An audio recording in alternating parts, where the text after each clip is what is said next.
CM योगी ने अयोध्या के मिल्कीपुर विधानसभा उपचुनाव में बीजेपी उम्मीदवार के पक्ष में रैली की है और इस मौके पर सीएम योगी ने समाजवादी पार्टी पर निशाना साधा। उन्होंने समाजवादी पार्टी पर परिवारवाद को बढ़ावा देने का आरोप लगाया। कार सेवकों पर फायरिंग का जिक्र करते हुए सीएम योगी ने कहा कि समाजवादी पार्टी ने हमेशा अच्छे कामों का विरोध किया। पहले उसने अयोध्या में रामलला प्राण प्रतिष्ठा का विरोध किया और अब महाकुंभ का विरोध कर करोड़ों हिंदुओं की आस्था पर चोट पहुंचा रखी है। सीएम योगी ने कहा, महाकुंभ का एक ही संदेश है कि एकता से ही अखंड रहेगा देश।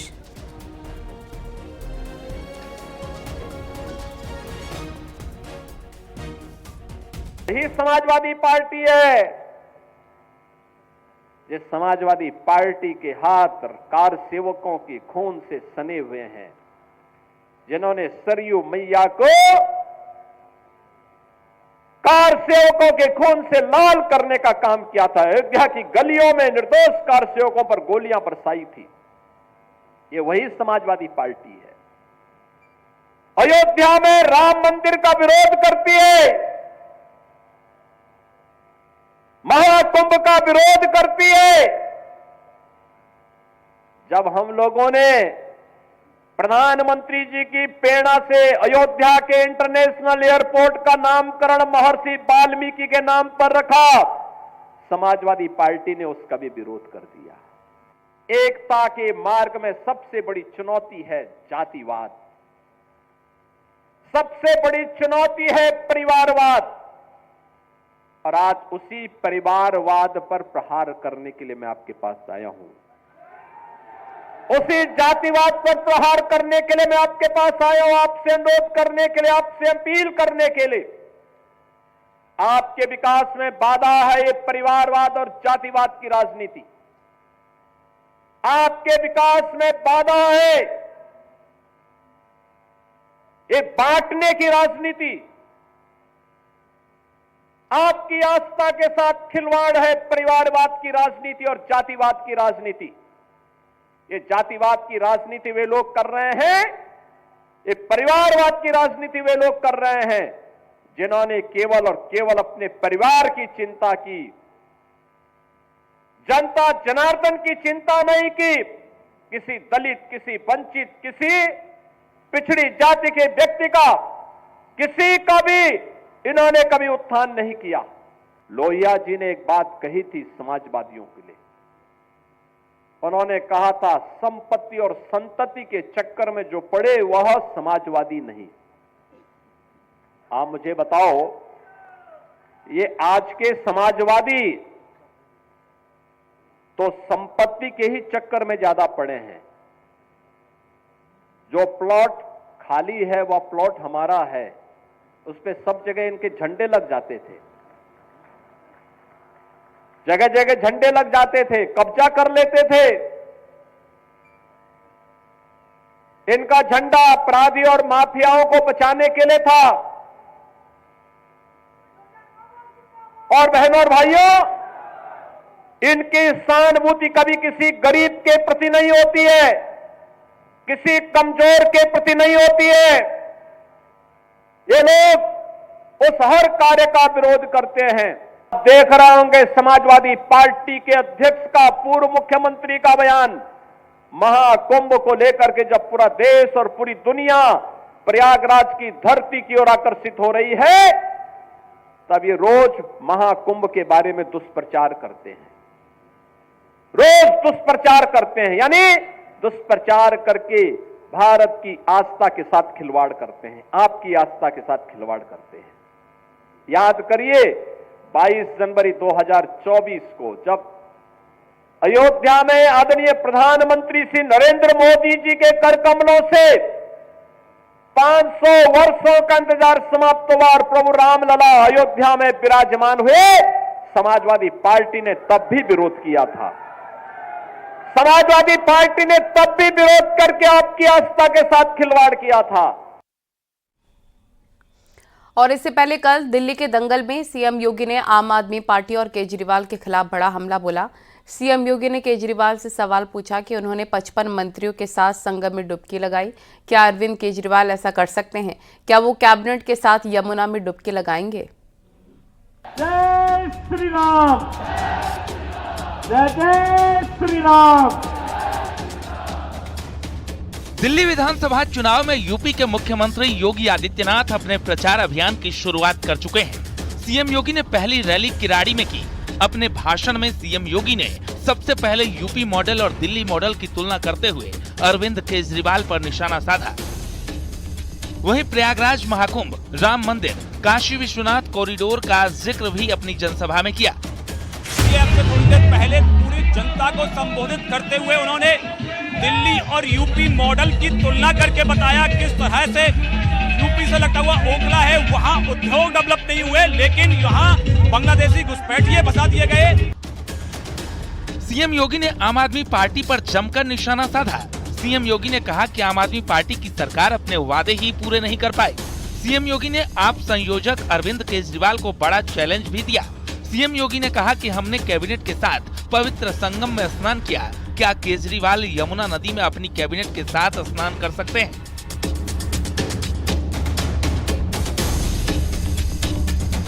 अगर एक मुख्यमंत्री के रूप में मैं और मेरे मंत्रीगण प्रयागराज के संगम में स्नान कर सकते हैं, तो मैं पूछना चाहता हूं दिल्ली में आम आदमी पार्टी के अध्यक्ष से अरविंद केजरीवाल जी से मैं पूछना चाहता हूं, क्या यमुना जी में वह भी अपने मंत्रियों के साथ जाकर के स्नान कर सकते हैं क्या?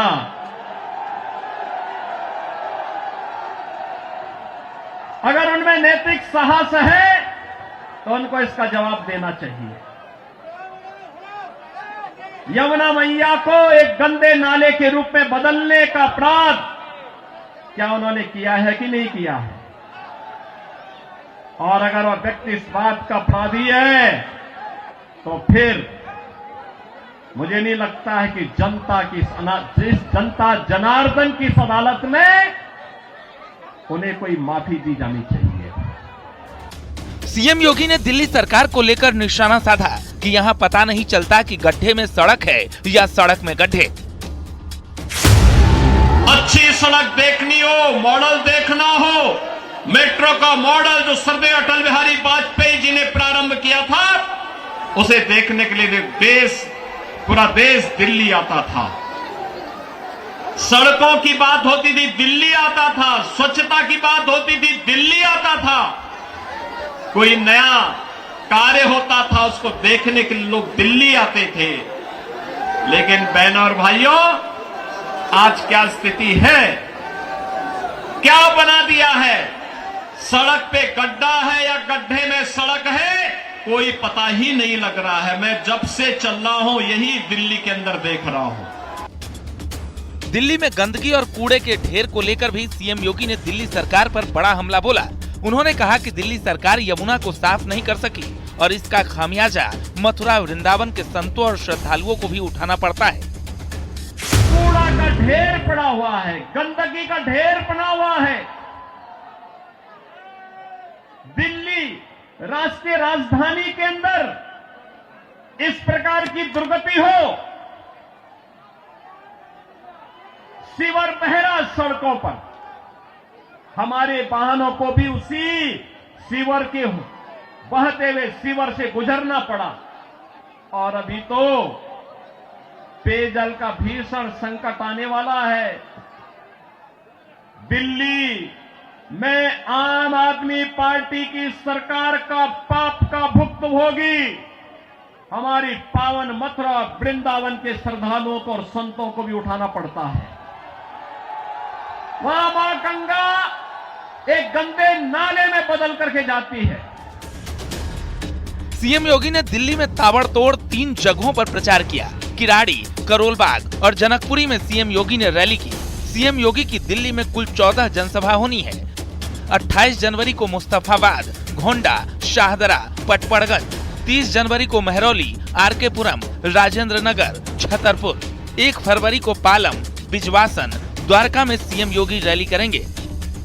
सीएम योगी की चुनाव प्रचार में एंट्री को बीजेपी के लिए जीत की गारंटी माना जाता है। इसकी गवाही कुछ आंकड़े भी देते हैं। पिछले साल अक्टूबर में हरियाणा चुनाव में योगी ने 14 सीट पर प्रचार किया, जिनमें से 9 बीजेपी के खाते में गई, यानी स्ट्राइक रेट 64% से ऊपर रहा। जम्मू कश्मीर में 4 सीटों पर प्रचार किया और चारों सीटें बीजेपी जीतने में कामयाब रही, यानी 100% स्ट्राइक रेट। महाराष्ट्र विधानसभा चुनाव में योगी ने 18 जगहों पर प्रचार किया और 17 जगह बीजेपी को जीत मिली। यहाँ स्ट्राइक रेट रहा करीब 95%। लोकसभा चुनाव के ठीक बाद यूपी की 9 विधानसभा सीट पर हुए उपचुनाव में 7 सीटें बीजेपी के खाते में आई और सीएम योगी का स्ट्राइक रेट शानदार रहा। योगी की रैलियों की खास बात यह भी है कि उनके दिए नारे पूरे चुनाव की दिशा ही बदल देते हैं। महाराष्ट्र चुनाव में बटेंगे तो कटेंगे नारे के इर्द गिर्द ही पूरा चुनाव घूमता रहा। सीएम योगी ने और भी कई नारे दिए, जैसे नो कर्फ्यू नो दंगा, यूपी में सब चंगा। समाजवादी पार्टी को घेरने के लिए दिए गए नारे, न रंगदारी न फिरौती, यूपी नहीं किसी की बपौती, जिस गाड़ी पर सपा का झंडा समझो अंदर बैठा गुंडा, और जहां दिखे सफाई वहां बिटिया घबराई भी खूब सुर्खियों में रहे। सीएम योगी आदित्यनाथ दिल्ली के दंगल में प्रचार के लिए उतरे हैं और दिल्ली में सीएम योगी की ताबड़तोड़ रैलियों के बीच सवाल ये कि क्या हरियाणा, मध्य प्रदेश और जम्मू कश्मीर की ही तरह यहां भी वो जीत का फैक्टर बनने जा रहा है। चुनावी रण में सीएम योगी के रिपोर्ट कार्ड का विश्लेषण क्या कहता है, देखिए। चुनावी रण में सीएम योगी की रिपोर्ट कार्ड का विश्लेषण, आइए नजर डाल लेते हैं। उत्तर प्रदेश उपचुनाव 2024 प्रचार किया, 9 सीटों पर जीती 7 सीटें, स्ट्राइक रेट 78% है योगी का उत्तर प्रदेश के बाई इलेक्शन के अंदर।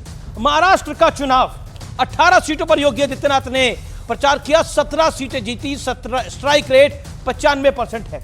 हरियाणा चुनाव 2024 के अंदर मैं लास्ट 3 चुनावों को देख रहा हूं, प्रचार किया, 14 सीटों पर जीती 9 सीटें, स्ट्राइक रेट 64% है। यानी ये टफ चुनाव था हरियाणा का, लेकिन तब भी भारतीय जनता पार्टी को अच्छी बढ़त मिली। यहां पर जम्मू कश्मीर के अंदर 4 सीटों पर प्रचार किया, 4 ही जीती, स्ट्राइक रेट योगी आदित्यनाथ का 100% है।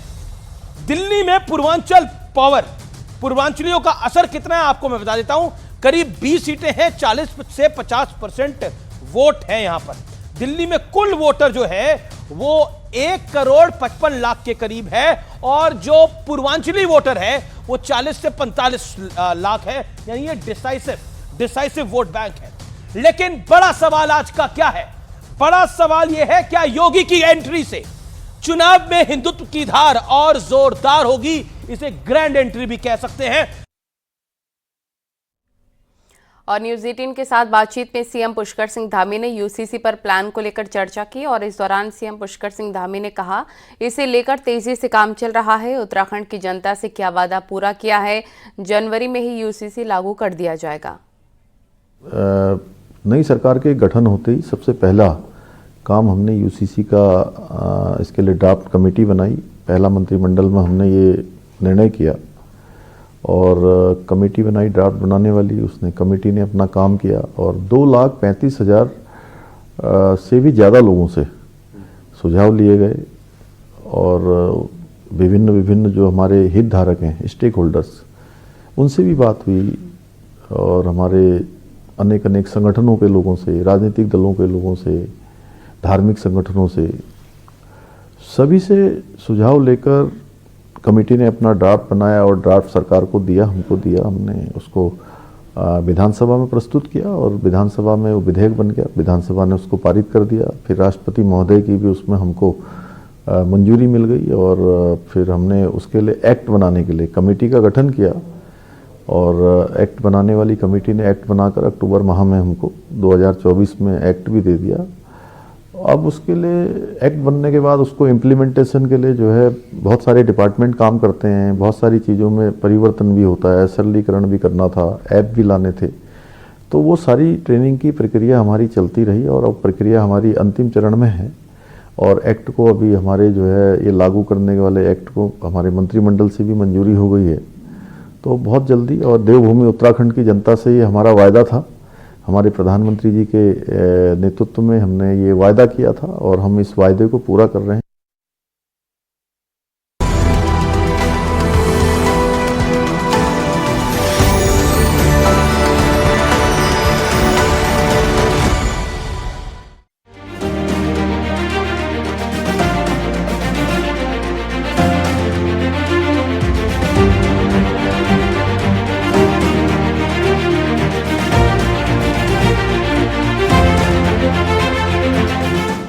रहने का हुनर ताले से सीखिए, टूट जाएगा मगर चाबी नहीं बदलेगा। नमस्कार, मैं विभू कृष्णा, न्यूज 18 उत्तर प्रदेश उत्तराखंड की special series Maruti Suzuki presents rising 100 cities में आप सभी का स्वागत करती हूं। इस कार्यक्रम के पार्टनर है ministry of road and transport department, national highway authority of India और एसोसिएट पार्टनर हैं जल जीवन मिशन उत्तर प्रदेश। इस कार्यक्रम को हमने उत्तर प्रदेश के विकास, संस्कृति और उपलब्धियों के नाम रखा है और इसके लिए मैं सबसे पहले मंच पर आमंत्रित करूंगी अपनी सहयोगी शीनम को और उनके साथ इस परिचर्चा में भाग लेंगे डीएम सर श्री संजीव रंजन जी और एसएसपी श्री संजीव सुमन जी।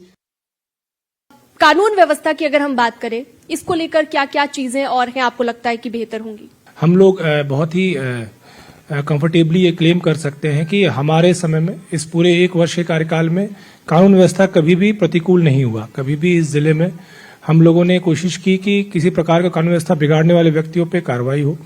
जितने भी मेजर हेड्स हैं, चाहे वो गंभीर अपराध हों, चाहे वो जिन जिन कानून व्यवस्था के जो इश्यूज हैं, जो प्रिवेंटिव्स हैं, उन सब में सुधार हुआ है। उन सब में एक कंसिडरेबल चेंज आया है, जो कि मेरे ख्याल से एक इंक्रीमेंटल चेंज होता है, जो समय के साथ आता है, वो हुआ है।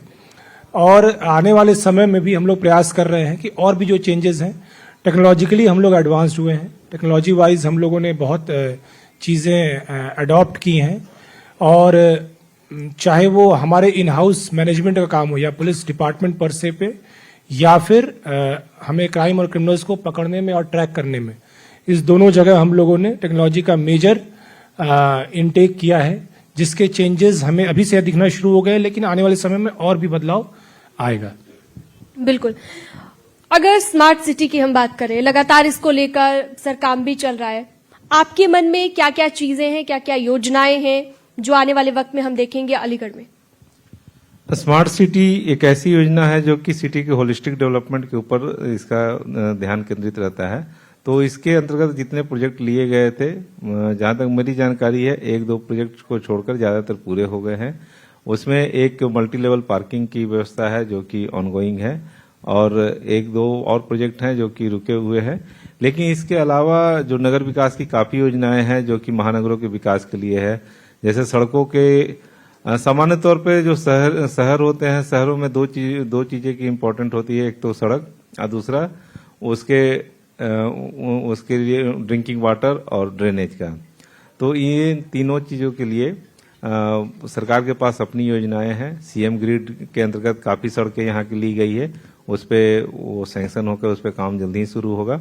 तो अलीगढ़ का जो एक महानगर का स्वरूप देने का एक प्रोजेक्ट जो मेरे मन में है, उस पे मैं आने वाले समय में काम करूंगा और इसको एक नई दिशा दी जाएगी। जो यहाँ पर ब्लॉकेज है, जो कि यहाँ के इंडस्ट्रियलिस्ट और यहाँ के लोगों के द्वारा वार्ता के दौरान यहाँ के मीडिया के लोगों के द्वारा जो पता चला, उस पर आगे काम करने की योजना है।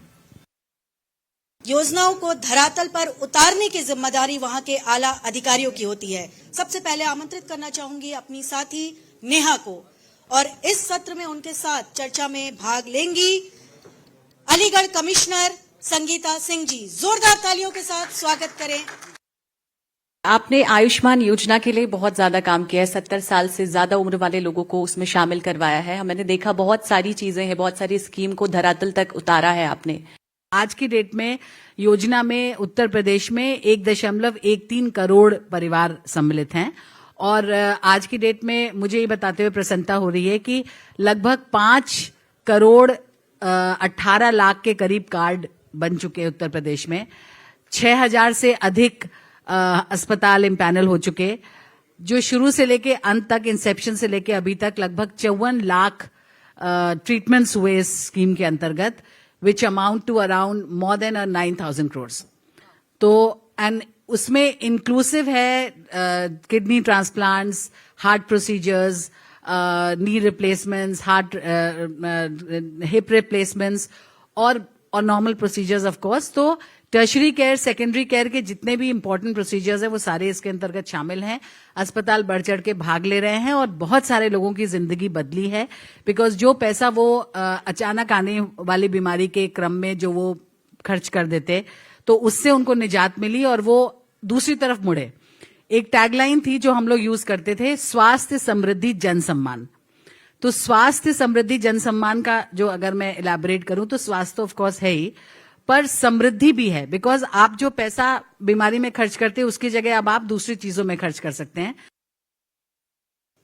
सड़क सुरक्षा, यातायात, ट्रैफिक रूल और विभिन्न योजनाओं से आम जनजीवन में हो रहे बदलाव पर हम अपने तीसरे सत्र में चर्चा करेंगे। इस परिचर्चा में भाग लेंगे श्री विनोद कुमार, नगर आयुक्त, और श्री मुकेश उत्तम, एसपी ट्रैफिक। जोरदार तालियों के साथ स्वागत करें। क्या प्लानिंग है अभी अलीगढ़ को और ज्यादा बेहतर बनाने की? छोटी छोटी डे टू डे लाइफ जो चीजें होती है। बेसिकली जब हम लोकल बॉडीज में बात करते हैं तो लोकल बॉडीज की अपनी एक रिस्पॉन्सिबिलिटी, तो एक अपना रोल होता है।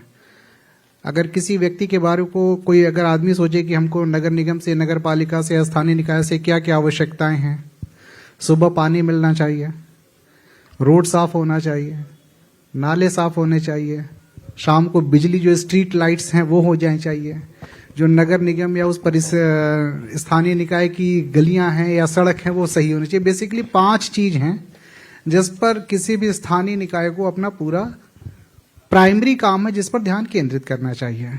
अब हम जब कूड़ा इकट्ठा कर लेते तो हम भी कहीं डंप करते होंगे। द नेक्स्ट चेन, हमने घर से कूड़ा इकट्ठा किया, हमने डंपिंग यार्ड में डाला। हम डंपिंग यार्ड से उस कूड़े का क्या करेंगे? कूड़े का पहाड़ नहीं बनाना है। So the next role of जो नगर निगम होगा या नगर पालिका, जो भी अर्बन लोकल बॉडीज होंगे, उसका होगा कि अब उस कूड़े का हम क्या करेंगे। वेदर हम उसको कहीं सेग्रीगेट करेंगे, उसमें से जो हमारे बायोडिग्रेडेबल पार्ट हैं उसको अलग करेंगे, जो हमारे नॉन बायोडिग्रेडेबल पार्ट है उसको किस तरीके से हम उसका ट्रीटमेंट करेंगे। अब टेल तक पानी का भी शिकायतें आती है, नहीं पहुंचता है, बिकॉज हमारे यहाँ एरिया भी बढ़ता है। कभी कभी हम नए क्षेत्र को इनकॉर्पोरेट करके अपने एरिया में ले जाते हैं जहाँ पर हमारी सप्लाई लाइन नहीं होती है, जहाँ वाटर कनेक्शन नहीं होता है। और कभी कभी उन क्षेत्रों में भी शिकायतें आती हैं जो हमारे क्षेत्र में ऑलरेडी इनकॉर्पोरेटेड हैं, पुराने हैं, क्यों नहीं आता? हेड से पानी तो चला, बीच में किसी हमारे साथी ने अपना पंप लगा लिया सप्लाई में, तो 2-4 घरों का पानी पूरा खींच लिया। Equitable distribution of the natural resources. बहुत सारी चीजें हैं, देखिए रोड सेफ्टी को जुड़ी हुई बहुत सारी। शुरुआत जाम से कर लेते हैं क्योंकि सबसे ज्यादा जो लोगों को जूझना पड़ता है। कुछ पॉइंट्स हर शहर में होते हैं जहां पर जाम का जाम रहता है, मैं कहूंगी। तो ऐसे पॉइंट्स पर क्या किया जाएगा, किस तरह से निपटा जाएगा, किस तरह से लोगों को राहत दी जाएगी? 2 लेवल पे हम लोग काम कर रहे हैं। एक तो जो ट्रैफिक पुलिस का या सिविल पुलिस का एक नॉर्मल जो ड्यूटी है हमारी रेगुलर बेसिस में करते हैं, तो ट्रैफिक को किस तरह से हम रेगुलेट करें और उन पॉइंट्स को चिन्हित करें जहां पे जाम ज्यादा लगता है। तो वो हम लोगों ने चिन्हित किए। पूरे शहर को हमने 21 सेक्टर्स में बांटे, वहां टीएसआई की ड्यूटी लगाई। जहां पे ज्यादा जाम लगता है ऐसे 5 रोड जो अलीगढ़ में मेन है, जो यहाँ के 5 रोड भी वही मेन है। एक आगरा रोड है जो कंपनी बाग से हमारा शासनी गेट को जा रहा है। एक हमारा जीटी रोड है जो सारसोल से लेकर के और एटा चुंगी तक मान लीजिए शहर का पार्ट है उसका। एक दूसरा रामघाट रोड है और एक है ये जो हमारा मुरादाबाद के लिए रोड जा रहा है। और एक यहाँ पे देहात में भी एक समस्या थी खैर रोड पे, जहाँ पे अक्सर बहुत लंबा जाम लगता था, चूंकि नोएडा और दिल्ली के लिए वो कनेक्टिविटी देता है और बहुत सारे लोग काम करने के लिए या हायर मेडिकल फैसिलिटीज के लिए वहां जाते और वहां जाम में फंस जाते थे। तो इन 5 रोड्स को हम लोगों ने चिन्हित करके इनका एक कॉरिडोर बनाया, वहां पे एक क्षेत्राधिकारी को प्रभारी बनाया और उस कॉरिडोर पे सेक्टर बांटे। जो संबंधित थाना अध्यक्ष है और चौकी इंचार्ज, उनको सेक्टर का प्रभारी बनाया। और हमने एक ट्रैफिक कंट्रोल रूम बना रखा है अपने कंट्रोल रूम में, जो लगातार गूगल मैप पे इन 5 कॉरिडोर पे मॉनिटर करता है कि कहाँ पे रेड स्पॉट आ रहा है, कहाँ पे जाम लगा हुआ है, और फिर वो संबंधित तत्काल हमारी ट्रैफिक क्यूआरटी को, संबंधित थाना प्रभारी को और संबंधित चौकी इंचार्ज को सूचना देते हैं। विभिन्न विकास की योजनाओं का आम जनजीवन पर क्या प्रभाव पड़ रहा है, इन्हीं सब विषयों पर हम अपने इस सेशन में चर्चा करेंगे। और इसके लिए मैं मंच पर आमंत्रित करूंगी श्री नीरज त्यागी, सीएमओ, श्री गौरव और श्री कल्पना जादौन, सोशल एक्टिविस्ट। सरकार की कई सारी योजनाएं हैं जो कि सामुदायिक स्वास्थ्य केंद्र में रह जाती हैं, लाभार्थियों तक नहीं पहुंच पाती हैं। इसके लिए आप क्या काम कर रहे हैं? सबसे पहले तो मैं ये बताना चाहूंगा कि जो हमारी सोच थी कि सरकारी योजनाओं को हम समुदाय तक नहीं पहुंचा पा रहे हैं, तो उसकी जो मूलभूत कड़ी है वो समुदाय के बीच ही बनी है, जिसको कि हम आशा कहते हैं। और आप सभी जानते होंगे ये एक्रीडेटेड सोशल हेल्थ एक्टिविस्ट के रूप में समुदाय के द्वारा ही चयनित की जाती है और समय समय पर उनका क्षमतावर्धन जो है वो स्वास्थ्य विभाग के द्वारा कार्यक्रम में जो भी दिशा निर्देश होते हैं उन्हीं के अनुरूप उनका अभिमुखीकरण किया जाता है और उसी का अनुसरण करते हुए वे समुदाय में उपस्थित रहते हुए समुदाय के बीच उन सभी सेवाओं को पहुंचाने में हमारी मदद करती हैं। कल्पना जी, मैं आपसे जानना चाहूंगी, आप सोशल एक्टिविस्ट हैं, आपने अब तक कोई ऐसा काम किया हो लोगों को जागरूक करने के लिए और जो सरकार की योजनाएं हैं वो उन तक पहुंचाने के लिए, उन्हें समझाने के लिए, ऐसा कोई काम, और इसका क्या इम्पैक्ट पड़ा है सोसाइटी पे, वो भी बताइएगा।